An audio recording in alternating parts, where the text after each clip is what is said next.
He found it by accident, not in a basement, not in an attic, but in an antique shop near the train station. Inside it smelled of dust, old wood and mothballs.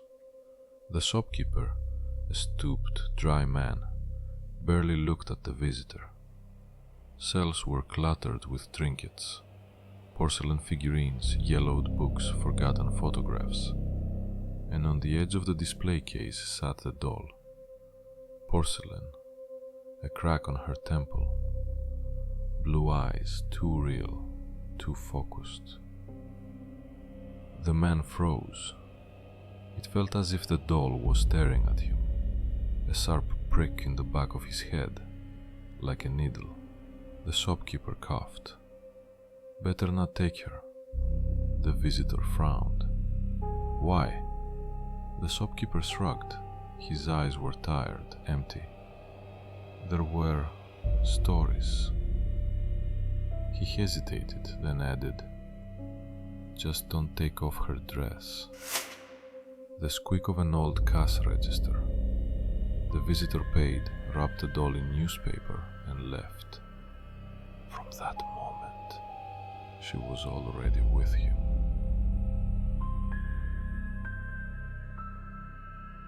He carried the doll into his apartment late at night. Rain drizzled outside. The glass of the bag was soaked, but the newspaper kept her dry.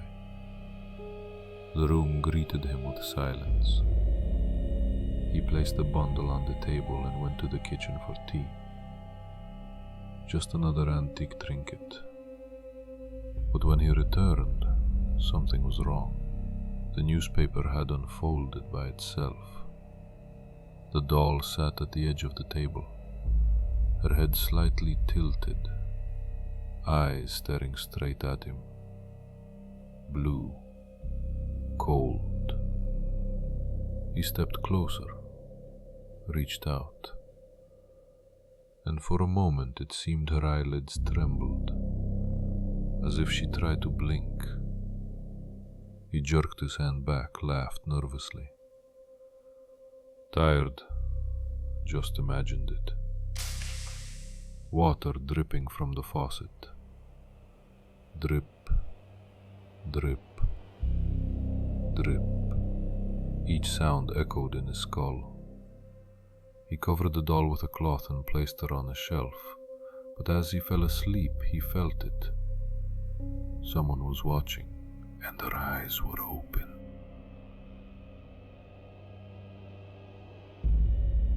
That night he tossed and turned. Through half sleep he heard the pipes moaning, the old radiators clicking, normal sounds of an old apartment. And then, something else. He dreamed of a room he didn't own.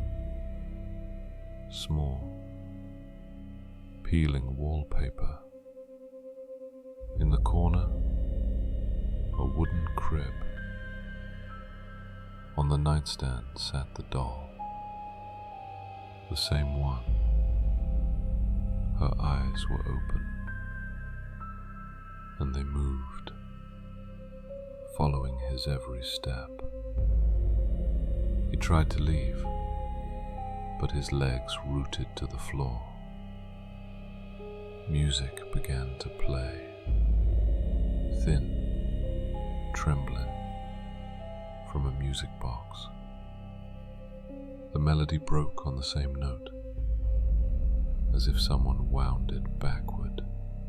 Ding, ding. Pause. Ding, ding. He woke, drenched in sweat. On the table, right beside his bed, sat the doll. Though yesterday he'd covered her and left her in another room. He bolted upright, flung her to the floor, cursed. The cloth lay folded neatly on the chair. He didn't want to believe she had moved herself. But no other explanation came.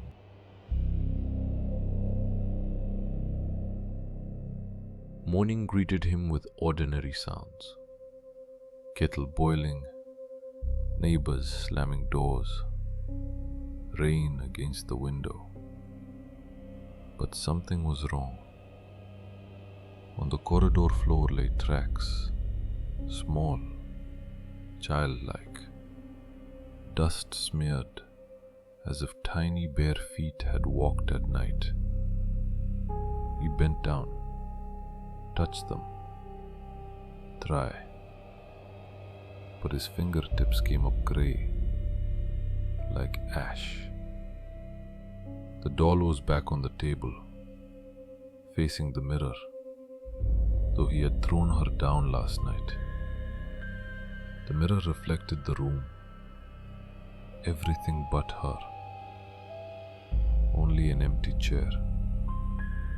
He blinked, leaned closer. His fingers showed in the glass. The table showed, but not the doll. A faint ringing, like a fingernail on glass. He yanked his hand away. The doll toppled sideways. From under her dress peeked a thin white seam across the neck. He froze. It didn't look like repair. It looked sewn shut. And he realized reality was starting to crack.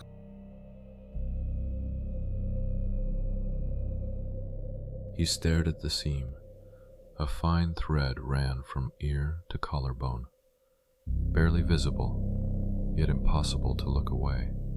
He remembered the shopkeeper's words, "Don't take off her dress," and because of that, curiosity only grew.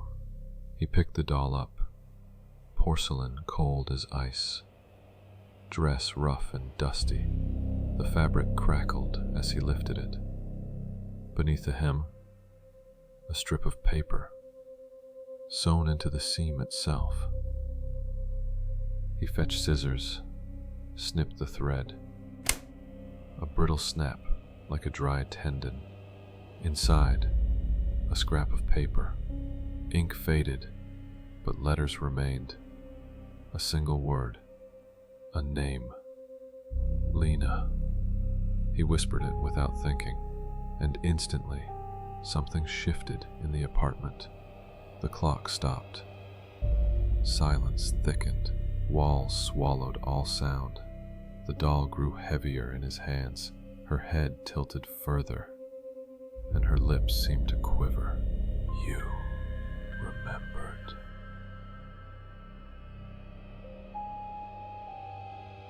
He sat frozen, clutching the doll. The name still echoed in his skull, like a bell in a dry well. Lena. Just a scrap of paper. Just a word. But the doll's body grew warm. No longer cold porcelain. Something stirred inside. A faint creak, like a joint shifting. He looked up. Her head was tilted at a new angle. He blinked, looked again, and it had shifted further. Blue glass eyes fixed on him. He leapt up, tried to fling her away, but his fingers stuck to the smooth surface, hands cramped in spasm. Don't leave me. Her lips didn't move, yet the words were clear. He dropped her to the floor. Dull thud. She landed face down, and then her hands twitched. Porcelain fingers flexed, as if to push up. He stumbled back toward the door, heart pounding, blood roaring in his ears. The doll lay still, but he knew, next time, she would rise. He had made a mistake. He should never have spoken the name.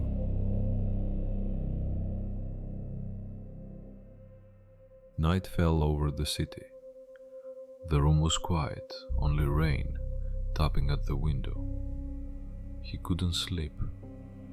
Each gust of wind seemed to make the floorboards creak, but the apartment was empty. A creak, pause, another creak, closer. He sat up in bed, heart racing. Someone was walking in the hallway. Not heavy adult steps. Light, measured, childlike. He froze, listening. At first he thought neighbors, but the sound was inside, right outside his bedroom door. Soft tapping across the wood. Pause. Then again. He grabbed his phone, lit the room, but no light seeped under the door. The hall was darker than the night itself. Don't sleep. The voice was faint, like from behind the crack. Not male, not female, childlike. He pressed his palm to his face, hardly breathing. Then a knock on the door. Once, pause. Twice. He leapt up, switched on the lamp. The corridor was empty, but on the floor, right in front of the door, sat the doll. Her head tilted, eyes raised upward, staring at him. He kicked her aside, turned back, and she was at the door again. The night had only begun.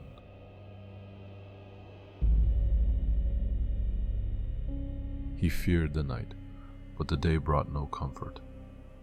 The doll was always there, on the table, in the chair, by the door.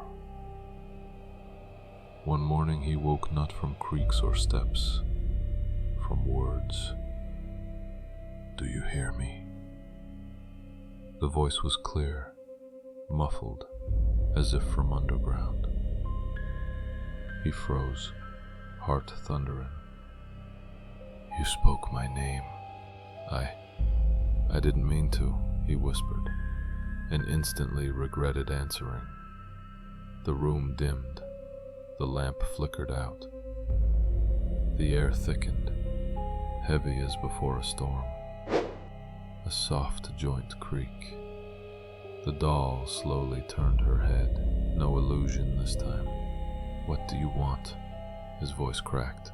Return it. Return what? What was taken from me? The words clung to his skin like cold fingers, every syllable pressed into his ribs. I don't understand. You will. And in that moment he realized the doll wasn't echoing his fears. She was speaking, conscious, and each day, freer.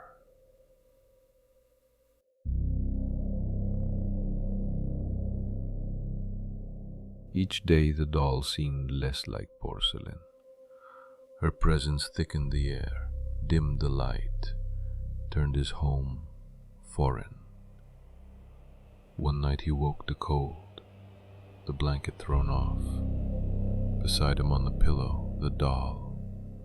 Her head faced his. Blue eyes mirrored his pupils like twin mirrors. He screamed, hurled her at the wall. Dull thud. Porcelain did not shatter. She fell to the floor, and he heard another voice, not hers. From the corner, she is only the shell. He froze. The voice was low, old, as if someone stood in shadow whispering at his ear. I made her. Who are you? He rasped. Master. Doll maker. Why? So she would live forever.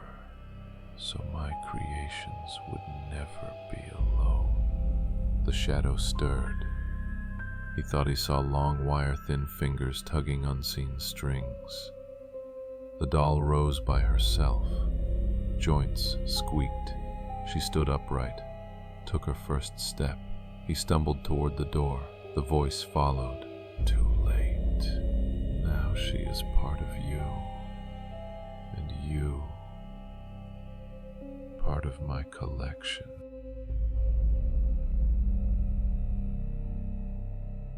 He felt his strength draining. Each night, harder to breathe. Each day, memories slipped. Phone numbers, co-workers' names, even his reflection.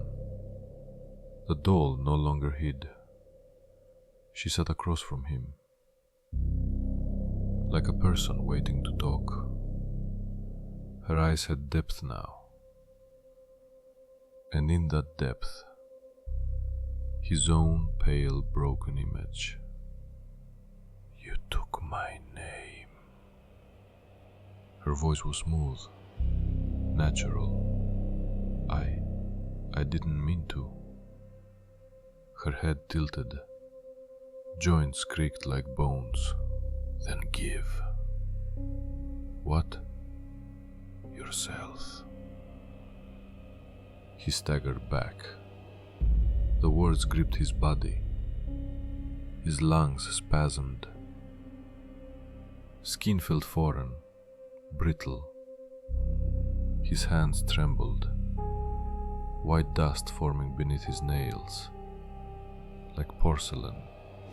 A dull snap, as if strings pulled taut. The doll stepped forward.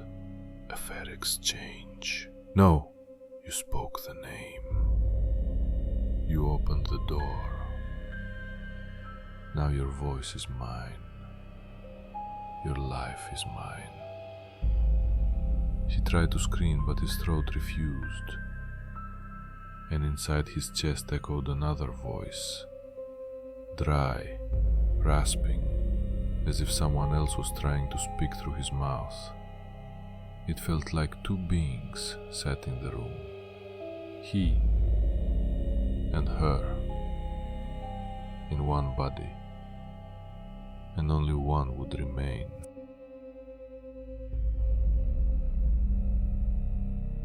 He knew, leave her and she would take everything. Not just voice, not just memory, but body. The decision came sudden. He seized the doll, shoved her in a bag, rushed into the rain. Empty streets, foggy lamps. Rain poured, washing all traces. He ran to the bridge, heart pounding like a drum. Bag clutched tight, as if someone might snatch it. A thud, something shifted inside. He froze. Through the wet plastic he glimpsed two glowing eyes. He squeezed his ears, shut his eyes, hurled the bag into the river. Water splashed, swallowed it. Long he stared at the ripples, then turned, walked home. But at home the bag waited on the table, soaked, torn. The doll sat beside it, her dress dripping, her eyes brighter. You belong to me, he screamed, tried smashing her against the floor. Crack, but it was the board that split. The doll remained whole. He realized, destroy her, impossible. Break the bond, hopeless. He was already in the game. And each time he tried to run, she came back closer.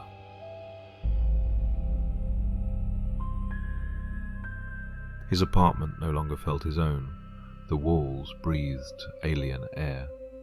Shadows lingered too long. He sat on the floor, the doll across from him. Her eyes glowed, porcelain, alive. Now it's your turn. The voice, pounded in his skull. Faces flickered before him, dozens, men, women, children, all pale, strange, all staring with the doll's eyes. The brittle snap of pulled strings. In the corner stood a figure, tall, stretched, with wire-thin hands, fingers twitching, tugging invisible threads. "You are next." His body betrayed him, head tilted, smile crawled across his lips. He tried to scream, only a whisper escaped. "Lena." The doll rose, now human-sized, porcelain cracked, grey skin beneath. She stepped forward, placed her cold hand on his shoulder. The world darkened. Shelves remained, endless shelves, hundreds of dolls, hundreds of eyes, all staring, all once human. The figure nodded, pulled the strings. His body hardened, turned porcelain. In his final moment, he saw himself in glassy eyes. He was a doll, part of the collection. And the doll maker smiled.